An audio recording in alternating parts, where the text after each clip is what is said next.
entidade. Abra sua Bíblia aí no Evangelho de Marcos, ou ligue ela no seu celular. Marcos, no capítulo 7.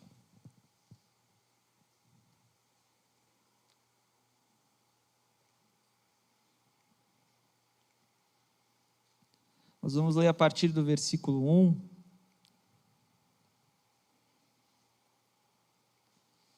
Que diz assim: os fariseus e alguns dos mestres da lei, vindos de Jerusalém, reuniram-se a Jesus, e viram alguns dos seus discípulos comerem com as mãos impuras, isso é, por lavar. Os fariseus e todos os judeus não comem sem lavar as mãos, cerimonialmente, apegando-se assim à tradição dos líderes religiosos. Quando chegam da rua, não comem sem antes se lavarem, e observam muitas outras tradições, tais como o lavar de copos, jarras, vasilhas de metal. Então os fariseus e os mestres da lei perguntaram a Jesus: por que os seus discípulos não vivem de acordo com a tradição dos líderes religiosos, em vez de comerem o alimento com as mãos impuras? E ele respondeu: bem profetizou Isaías acerca de vocês, hipócritas. Como está escrito: esse povo me honra com os lábios, mas o seu coração está longe de mim. Em vão me adoram, seus ensinamentos não passam de regras ensinadas por homens. Até aqui, por enquanto. Um texto onde vem nos falar justamente sobre adoração, onde um grupo de fariseus, líderes religiosos, sai de Jerusalém e vai até a Galileia ao encontro de Jesus, algo que já havia acontecido anteriormente. Se você ler os capítulos anteriores, lá no capítulo 13, eles já haviam ido anteriormente ao encontro de Jesus para tentar acusá-lo, para tentar de alguma forma contestá-lo, para ver sobre tudo aquilo que Jesus vinha fazendo, todos os sinais, todo o movimento que se criava. Então os líderes religiosos, muito incomodados com a obra de Jesus, eles vão ao encontro de Jesus mais uma vez. E eu creio que nunca é por acaso que quando eles chegam lá, eles se deparam com essa cena dos discípulos de Jesus, aqueles que já vinham incomodando os líderes religiosos da época, aqueles que já vinham causando desconforto por não estarem seguindo as leis criadas pelos próprios homens. Eles comem então sem lavar as mãos, algo que não era aceitável para os líderes da época, algo que ia de encontro, ia contrário a uma lei criada por eles. E então vem o confronto de dizerem: mas por que os seus discípulos não fazem isso? Por que eles não seguem a lei? Por que eles não obedecem, não vivem conforme a lei que os anciãos criaram?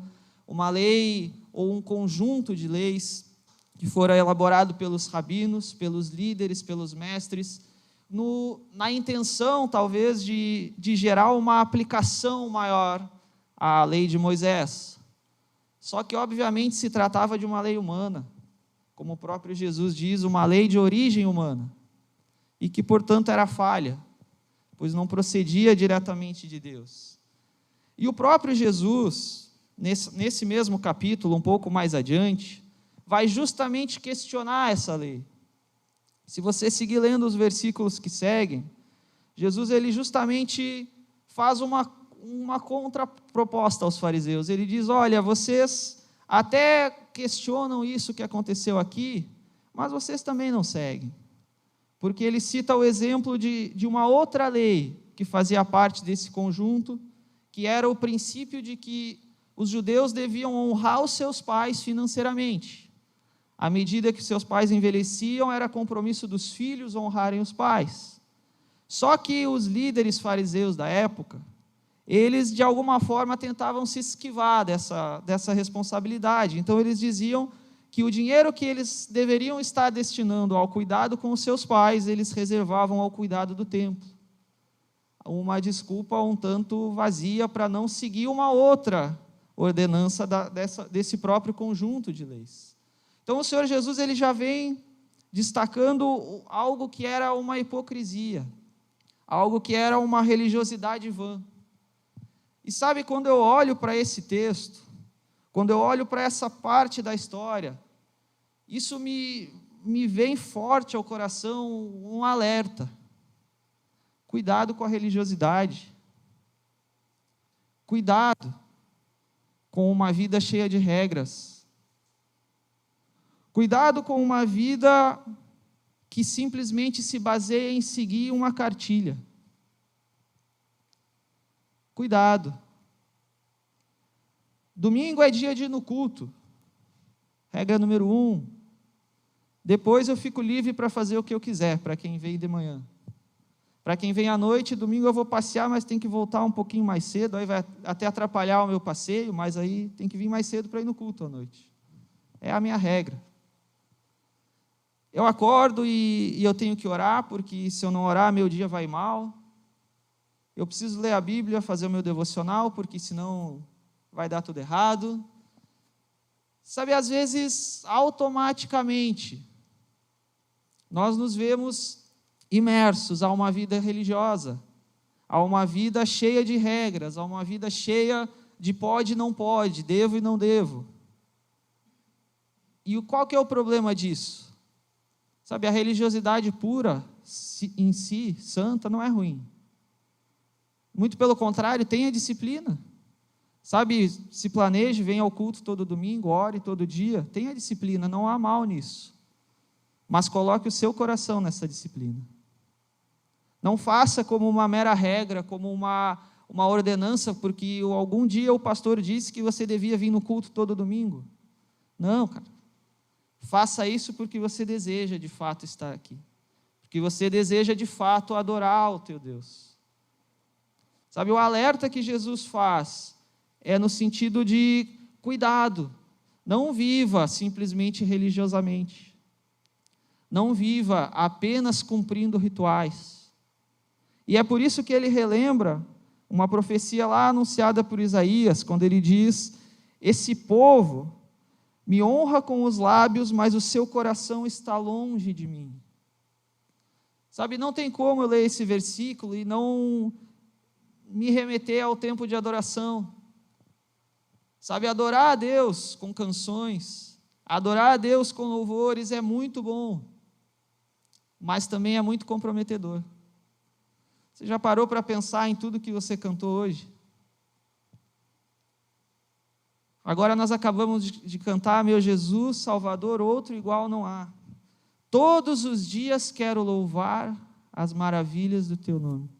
Todos os dias, inclusive na segunda de manhã, na hora de acordar cedinho e sair para trabalhar. Na sexta, final do dia, é mais fácil. Já encerrou a semana, aí vamos descansar. Todos os dias. Sabe, o louvor é muito comprometedor. Quando você canta a Ele a glória, quando você canta porque dEle, por Ele, para Ele são todas as coisas. Você entende que isso inclui a tua vida? Isso inclui o teu coração. Para Ele são todas as coisas, mas esse mês eu não vou poder dar o dízimo. Estou meio apertado.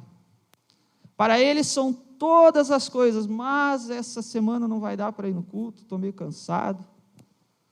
Sabe, para Ele são todas as coisas, mas servir a Deus, assim, quando sobrar um tempinho, daí, né, por enquanto não conta comigo, estou com a agenda muito cheia, sabe, mas quando sobrar um tempinho, daí... Adoração é algo muito sério, queridos, a adoração é algo muito profundo, e não à toa que as canções que a gente canta aqui com o Ministério de Louvor são altamente criteriosas na escolha. A gente não canta qualquer coisa. As letras exaltam somente a Jesus, exaltam o nosso compromisso com Ele, a nossa adoração profunda ao que Ele fez, a quem Ele é. Então a adoração é algo muito profundo. Não é algo que você vem aqui e canta 4 ou 5 canções simplesmente para se preparar para a palavra. Sabe, eu já ouvi algumas vezes pessoas dizerem: o louvor é a preparação para a palavra. Então a última música tem que ser mais lentinha um pouquinho, já para a gente ir se acalmando, para depois ouvir a palavra. Cara, eu quase me arrisco a dizer que é o contrário. A palavra nos prepara para a adoração. Porque a palavra de Deus nos transforma. E pessoas transformadas adoram a Deus de verdade. Sabe, cara, adorar é algo muito sério. Cantar ao Senhor é algo muito sério. Sabe, entenda que você está cantando a um Deus que não apenas te ouve, mas te conhece. Um Deus que não apenas está ouvindo, mas Ele está vendo a tua adoração. Ele está vendo o teu coração. Ele está vendo a tua vida lá na segunda-feira, na terça, na quarta.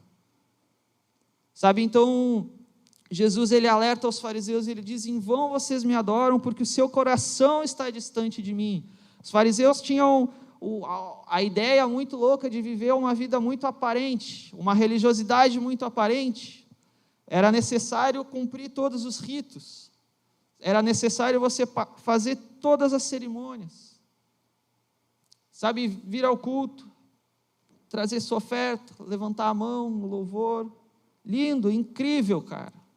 Mas seu coração precisa estar nisso também. Seu coração precisa ser o que move você a fazer isso. Seu coração precisa te levar a adorar, querido. Sabe, não caia no perigo de viver uma vida aparente. Não caia no risco de pensar, mas o que vão pensar se eu não tomar a ceia hoje? Vou ter que ir lá tomar, meu Deus. Sabe, o que vão pensar se eu ficar sentado na hora do louvor? Meu Deus do céu. Sabe, o que vão pensar de mim se eu me ajoelhar? Essa é brutal, cara. Vai dizer que isso nunca passou pela tua cabeça. Quando no meio do louvor, no meio da adoração, você vê o irmão ajoelhado, e muitas vezes é automático. Qual que é a reação? Está em pecado, né? Andou aprontando. Está de joelho, só pode.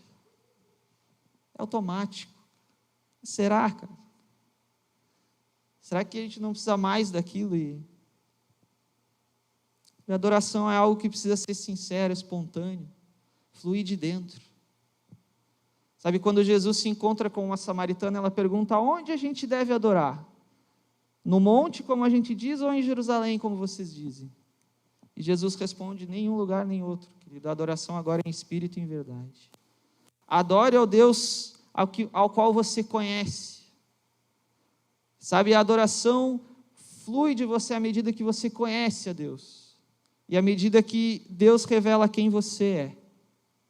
Sabe, quanto mais eu conheço de Deus, mais Ele me mostra quem eu sou e mais eu o adoro. Porque mais eu vejo quão pecador eu sou e quão santo Ele é. E quanto eu preciso adorá-lo. O quanto eu fui criado para adorá-lo. O quanto adorar é a minha vida, é a minha essência. Eu nasci para isso. Sabe, a adoração é algo tão profundo. Não é um ritual. E não é só canções. Sabe, não é algo que você faz um domingo uma vez por semana. 4 músicas, tá bom. Nem vamos repetir demais para não ficar cansativo. Será que é só isso? Ah, mas se repetir demais, né? A Bíblia diz que Deus não gosta de vãs repetições. Querido, só é vã se você fizer assim. Deus não tem problema com repetição. Ele tem anjos diante do trono 24 horas por dia, dizendo santo, santo, santo. O problema é a forma como você faz. Só é vã se o teu coração agir dessa forma. Adore ao Senhor de verdade. Se necessário, fique horas cantando. Mas adore de coração. Não uma adoração aparente, não uma adoração para mostrar para alguém. Ah, eu vou levantar a minha mão porque eu faço parte do ministério, eu estou aqui na frente, as pessoas estão me vendo, eu preciso levantar a mão, elas têm que me ver adorando, senão vai ficar esquisito. Não, cara. Sabe, eu tenho pena às vezes de quem fica atrás de mim, porque eu levanto de verdade, cara. Mas não é para aparecer, é porque se eu pudesse eu subia no telhado. Só quero adorar o meu Deus. Sabe, a adoração flui, é automático. Quando começa a tocar é automático. Não tem como ficar igual. Não tem como ficar indiferente. Sabe, esse é o nosso Deus santo, grandioso, poderoso. E sabe, quando eu penso em adoração de verdade, uma adoração genuína, logo me vem à mente um outro texto, uma história muito conhecida, e para mim, um dos exemplos mais bonitos de adoração, que está lá em João, capítulo 12, se você quiser abrir comigo. João, no capítulo 12.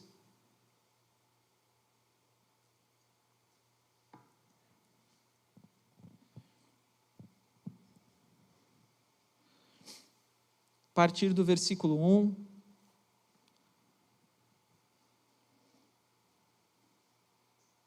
Ele diz assim: 6 dias antes da Páscoa, Jesus chegou a Betânia, onde vivia Lázaro, a quem ressuscitara dos mortos. Ali prepararam um jantar para Jesus. Marta servia, enquanto Lázaro estava à mesa com ele. Então Maria pegou um frasco de nardo puro, que era um perfume caro, derramou-o sobre os pés de Jesus e os enxugou com os seus cabelos. E a casa encheu-se com a fragrância do perfume. Mas um dos seus discípulos, Judas Iscariotes, que mais tarde iria traí-lo, fez uma objeção. Por que esse perfume não foi vendido e o dinheiro dado aos pobres? Seriam 300 denários. Ele não falou isso por se interessar pelos pobres, mas porque era um ladrão. Sendo responsável pela bolsa de dinheiro, costumava tirar o que nela era colocado. E respondeu Jesus: deixe-a em paz, que aguarde para o dia do meu sepultamento. Pois os pobres vocês sempre terão consigo, mas a mim nem sempre terão. Sabe, algo muito profundo acontece nessa história. Sabe, quando eu olho para esse texto, e o texto diz que era chegada a festa da Páscoa, a festa mais importante do povo judeu, quando se lembravam da libertação que o Deus tinha concedido a eles da escravidão, sabe, a festa que mais movimentava o povo naquela época. E no contexto dessa história, os fariseus agora já estavam ainda mais incomodados com Jesus. Eles agora já começavam a traçar o plano para tirar a vida de Jesus. Se você ler o capítulo 11, vai dizer justamente isso. Eles já estavam reunidos, traçando o plano para tirar a vida de Jesus. E não muito distante dali, numa casa, num lugar comum, em meio a um ambiente familiar, era servido um banquete para o Senhor Jesus. E estava para acontecer um dos gestos mais bonitos, uma adoração tão genuína, talvez como a gente nunca mais tenha visto. Sabe, quando eu olho esse texto, não tem como ficar indiferente. A palavra diz que eles estavam reunidos e um banquete era preparado para Jesus. E nessa época, quando se preparava um banquete para um convidado, não era simplesmente um jantar, mas era preparado um banquete e se esperava que o convidado de honra discursasse. Se esperava que ele fosse falar, apresentar alguma coisa. E muitas das vezes esses banquetes eram abertos. As portas da casa ficavam abertas e quem quisesse podia se achegar para assistir. E é nesse contexto que muitas coisas acontecem nessa história. O texto vai dizer ali no versículo 2, que Marta servia. E não é a primeira vez que a gente ouve essa expressão, Marta servia. Se você se lembra, um pouco antes Jesus havia estado na casa de Marta e Maria. E o que a Marta fazia? Marta estava servindo. Então, sabe o que eu vejo aqui, queridos? Eu vejo alguém, de certa forma, adorando a Deus, fazendo aquilo que lhe era necessário, fazendo aquilo que talvez fora chamada a fazer. Então, a adoração também, além de canções, é você fazer aquilo que Deus te chamou a fazer. É você servir naquilo que Deus te chamou a servir. Você fazer aquilo que Deus te criou para fazer. Você adora a Deus cumprindo o propósito dele na tua vida. Você adora a Deus servindo a Ele. Sabe, quando eu olho, por exemplo, para essa mesa, sabe, é tão bonito, mas fica tão bonito porque pessoas que sabem que devem fazer isso, fazem de coração, e por isso fica tão bonito. Sabe, o ambiente todo é preparado, o louvor é ensaiado desde casa, é um cuidado enorme para cantar afinado, para tocar no tempo certo, para entoar a canção do jeito certo, não porque a gente queira aparecer com algo bonitinho, não, mas porque todo o ambiente é uma forma de expressar a nossa adoração a Deus. Todos que estão servindo de coração adorando a Deus. Sabe, quem cuida da luz, quem recebe na entrada do culto com um sorriso no rosto, seja bem-vindo. Quando é feito de coração, querido, quando é feito com alegria, é adoração também. É adoração quando você serve a Deus, é adoração quando você cumpre o propósito de Deus para a tua vida. Sabe, preparar a mesa para a ceia é adoração a Deus. Varrer, arrumar as cadeiras, é adoração a Deus. Sabe, talvez você vai dizer, William, mas eu não estou servindo em nenhum ministério ainda. Mas então, lá no seu trabalho, querido, adore a Deus fazendo a sua função no seu trabalho. Seja um vendedor honesto, seja um administrador correto, seja um bom professor. Adore a Deus fazendo aquilo que Ele te criou para fazer. Adore a Deus na segunda, na terça, na quarta, com a sua vida. Sabe, Marta servia porque isso era Marta. E assim ela adorava a Deus, e sim, no outro momento, Jesus precisou dizer, para um pouquinho, agora é hora de ouvir. Porque sim, tem horas que nós precisamos parar, mas enquanto não temos que parar, adore a Deus fazendo o que Ele te chamou a fazer. E aí o texto continua e fala de um outro sujeito que é muito legal, que é o Lázaro. Sabe, a palavra não fala muitas vezes do Lázaro, mas fala que Jesus chorou, fala que Jesus voltou lá para ressuscitá-lo, e fala que Lázaro estava à mesa com ele. Sabe, quando eu olho para a vida do Lázaro, automaticamente eu penso em comunhão. Automaticamente eu penso em estar à mesa, estar junto. Sabe, eu creio de verdade que nós adoramos a Deus estando em comunhão uns com os outros. Eu creio de verdade que como igreja, quando nós andamos juntos de verdade, nós adoramos a Deus. O Senhor Jesus disse que nisso saberão que vocês são meus discípulos, se vocês amarem uns aos outros. Sabe, quando nós andamos em comunhão genuína de verdade, nós estamos adorando ao nosso Deus, e o mundo lá fora vai ver isso. Sabe, adore a Deus estando em comunhão. Ande junto. Participe de um GC, mas participa de verdade, querido, não por obrigação. Faça um churrasco junto, me convida. Só quero abrir um parêntese. Hoje de manhã eu falei a mesma coisa e deu certo. Saindo daqui foi almoçar na casa da Lácia e do Ernesto. Às vezes funciona. Estou livre hoje à noite, tá? Só pra... Ande junto. Sirva ao Senhor. Adore a Deus servindo a Ele. Adore a Deus vivendo em santidade. Adore a Deus estando em comunhão. Seja igreja. O mundo lá fora vai ver.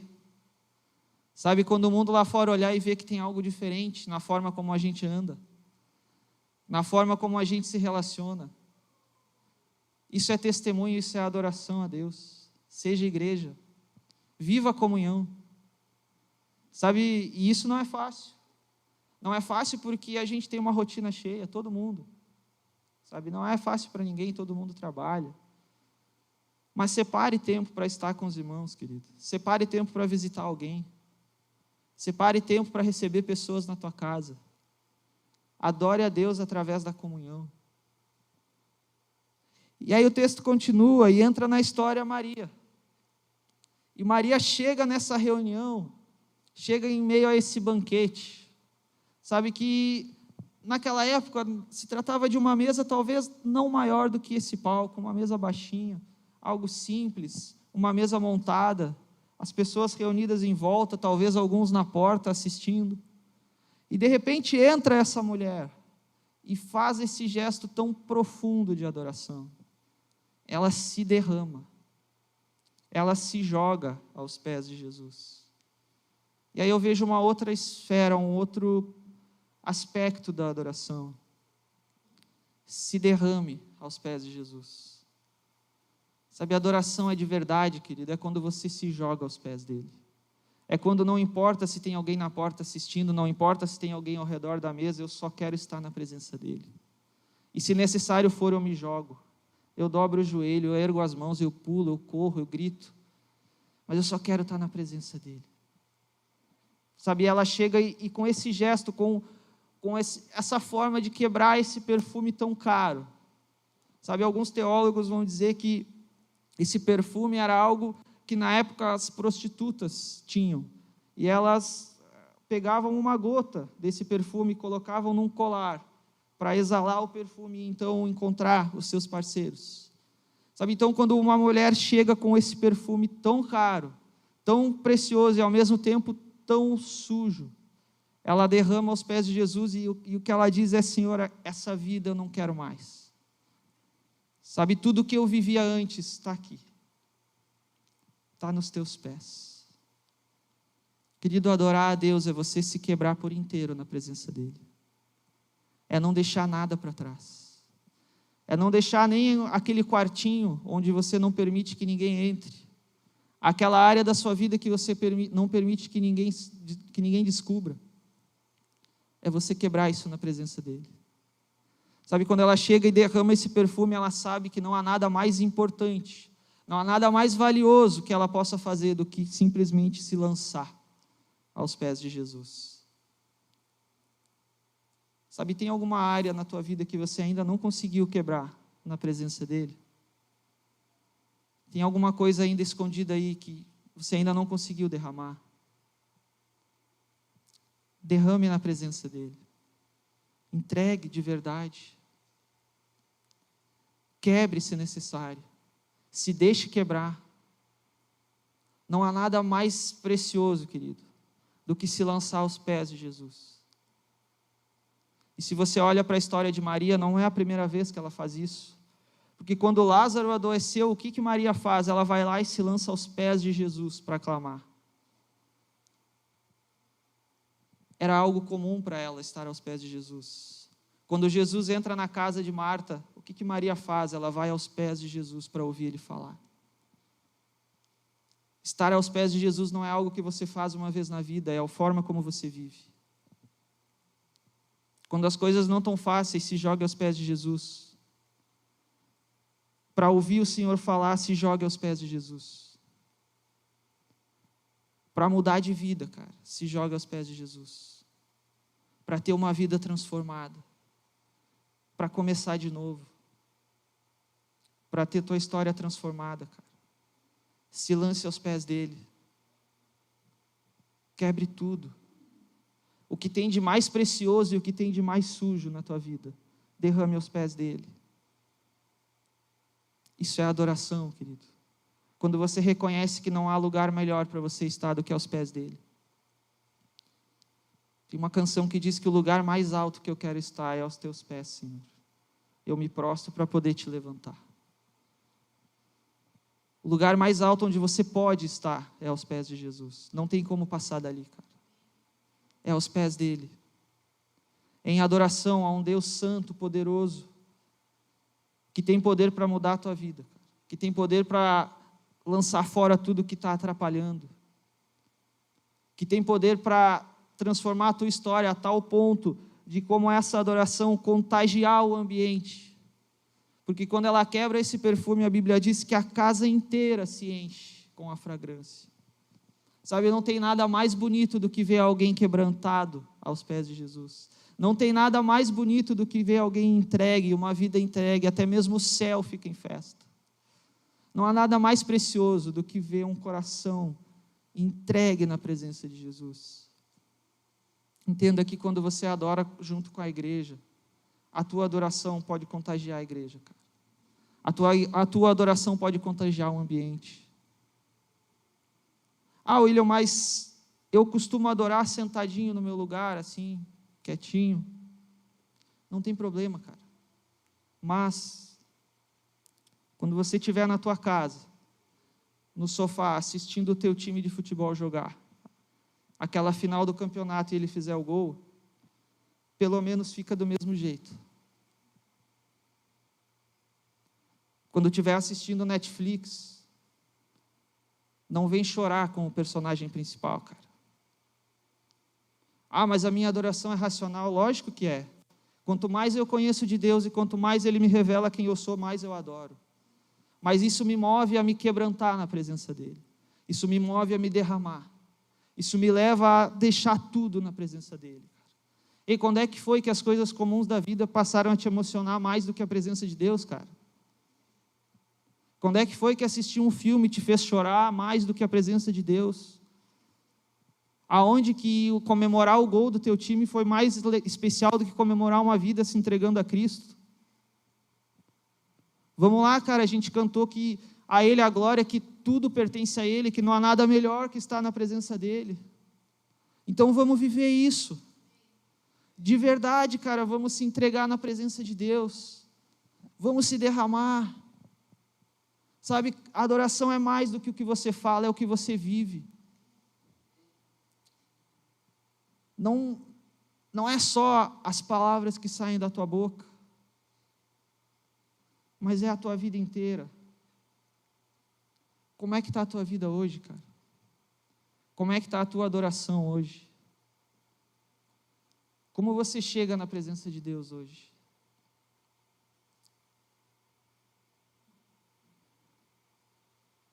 A adoração conjunta com a igreja nada mais é do que um reflexo da adoração que acontece em casa.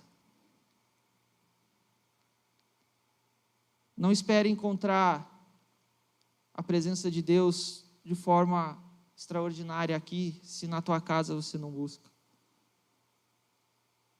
Eu não chego a dizer que Deus não pode se revelar assim, longe de mim afirmar algo assim, porque eu creio que a menor fagulha da presença de Deus pode ser capaz de colocar a igreja inteira de joelhos. Mas busque na tua casa também, que a tua adoração aqui seja um reflexo de verdade do que acontece no teu quarto. Seja um reflexo de verdade do que acontece no teu trabalho, na tua família. Sabe, não diga, Senhor, eu te amo e sai daqui brigando com a esposa, cara. Adore a Deus de verdade. Adore a Deus com o teu coração, mas adore em todas as áreas da tua vida. Vivendo em santidade, servindo ao Senhor, fazendo aquilo que Ele te chamou para fazer e se derramando na presença dEle. Sabe, esse é o nosso Deus. Tem uma canção que diz: não fale que me conheces, se me esqueces em cada esquina. Não fale que me encontras nas suas ondas de fé e não na palavra. Não tem como, querido, você cantar algo tão profundo quanto a gente cantou hoje, e amanhã não se lembrar disso, amanhã não se lembrar do que foi pregado. Não é por mim, cara, pode esquecer que eu estou aqui, mas lembre do que Deus falou ao teu coração. Se derrame na presença de Deus. Adore a Deus com a tua vida, adore a Deus com o teu coração. Adore a Deus com o que há de mais profundo no teu ser. Faça isso na tua casa, para poder fazer isso como igreja de forma ainda mais preciosa. Não tenha vergonha de se derramar na presença dEle. Sabe, eu gosto de usar o exemplo do futebol, eu não sei se tu já foi num estádio de futebol, eu não sei se isso faz sentido para ti, mas é uma atmosfera incrível, cara, é algo sensacional. Todo mundo canta e pula, e é gente que tu nunca viu na vida, cheirando a maconha, e por aí vai, e tá aquela loucura, e todo mundo se abraça, cara, e todo mundo grita, e todo mundo pula, e todo mundo, uau, e às vezes o jogo está acontecendo aqui, e tu vira até de costa e está pulando, mas no culto a minha adoração é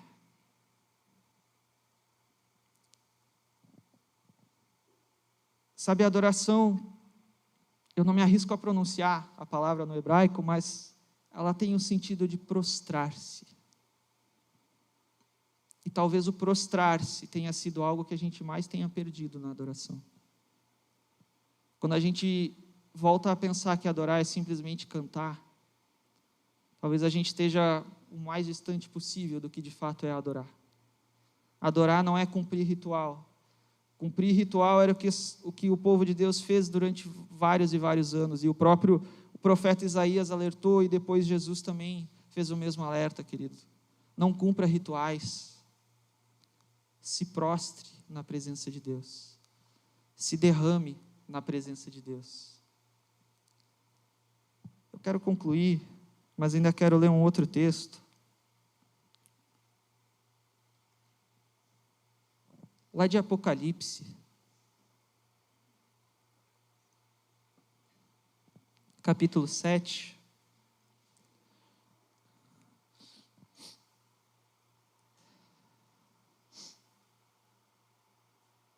a partir do versículo 9,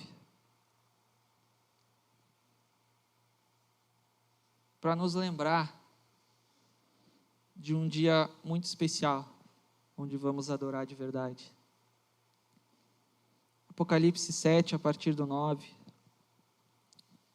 diz assim: depois disso, olhei e diante de mim estava uma grande multidão, que ninguém podia contar, de todas as nações, tribos, povos e línguas, em pé diante do trono e do Cordeiro, com vestes brancas e segurando palmas.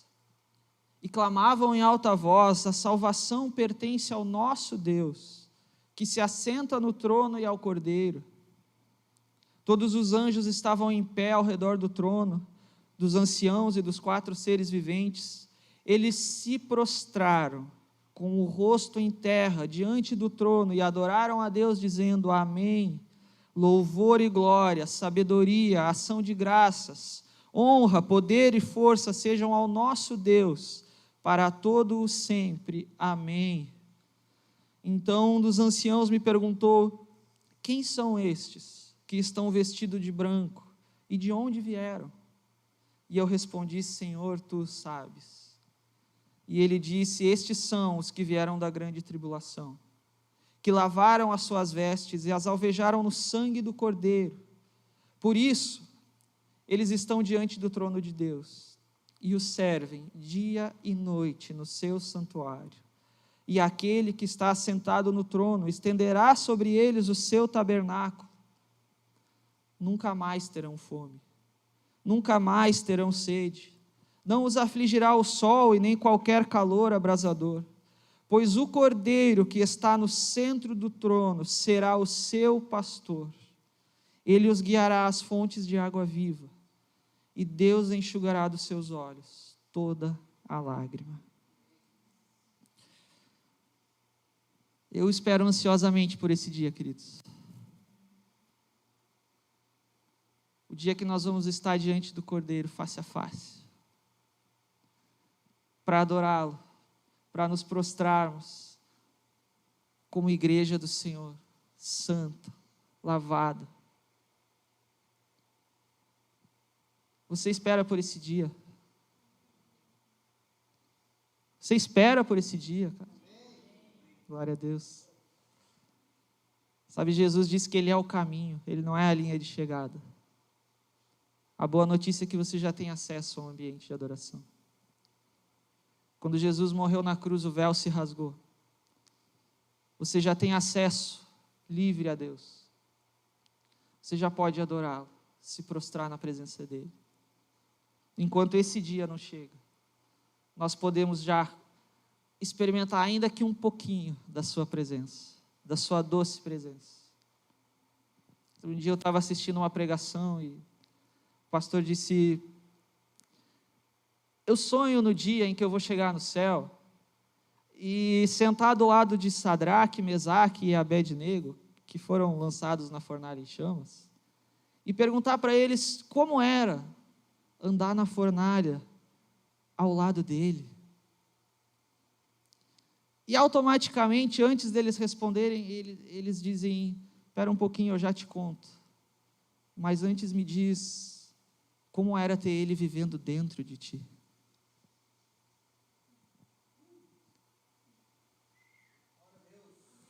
Vamos lá, cara, a gente já tem a presença de Deus em nós. Vamos adorar o nosso Deus. Vamos nos render na presença dEle. Coloque-se de pé, vamos orar.